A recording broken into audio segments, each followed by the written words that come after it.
Little known facts in Marvel movies. Fun fact 1. Why is the Amazing Spider-Man played by Andrew Garfield considered the most faithful adaptation of the original comic book version of Spider-Man? First of all, in terms of the physical appearance portrayal, the physique of Garfield's Spider-Man is a remarkable recreation. In the comics, Spider-Man has a slender figure, with both a vigorous athletic feel, and the characteristics of flexibility and agility. In comparison, the first-generation Spider-Man played by Tobey Maguire has a slightly stockier build, which is different from the slender figure in the comics, and the Spider-Man played by Tom Holland appears a bit short. Thanks to his excellent physical conditions, Garfield perfectly replicated the classic appearance of Spider-Man from the comics onto the screen. In addition, when it comes to superpowers, Garfield's interpretation of the palm adhesion ability of Spider-Man truly captures the essence of the original work. The first-generation Spider-Man attributed the wall-crawling ability to barbs on his limbs, which is quite different from the comic book setting. In the original comics, Spider-Man uses the special adhesive electricity formed by bioelectricity to achieve climbing. In the movie, Garfield has an impressive scene. Inside a subway car, he attached himself to a passenger's clothes just with his palms.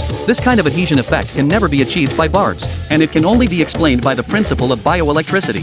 Whether in terms of physical appearance or the display of superpowers, The Amazing Spider-Man is highly consistent with the original work. Fun fact 2. How could Quicksilver be killed by a bullet? You know, Quicksilver, who has a speed comparable to lightning, can move at a blinding speed that outpaces bullets, and can cross half of the Earth in the blink of an eye. Such an overpowered speed makes him the epitome of speed in the Marvel Cinematic Universe. But who would have thought that in Avengers Age of Ultron, this hero with godlike speed was actually shot by an ordinary bullet while trying to save Hawkeye, and died on the spot? How could Quicksilver, who is so fast, be hit by a bullet? From the perspective of plot creation, it is highly likely that Quicksilver became a tool in the hands of the screenwriters. The screenwriters wanted to create a tragic atmosphere, and at the same time stimulate the hidden powerful potential of Scarlet Witch, so Quicksilver became a victim of this plot advancement. It is undeniable that a successful superhero movie indeed requires some heart-wrenching plot elements to evoke a deep resonance in the audience. But is such an arrangement really reasonable? Moreover, there seem to be some flaws in the way the movie presents Quicksilver's speed. When Quicksilver dashes towards Ultron's spider jet, like a gust of wind to protect Hawkeye and the child,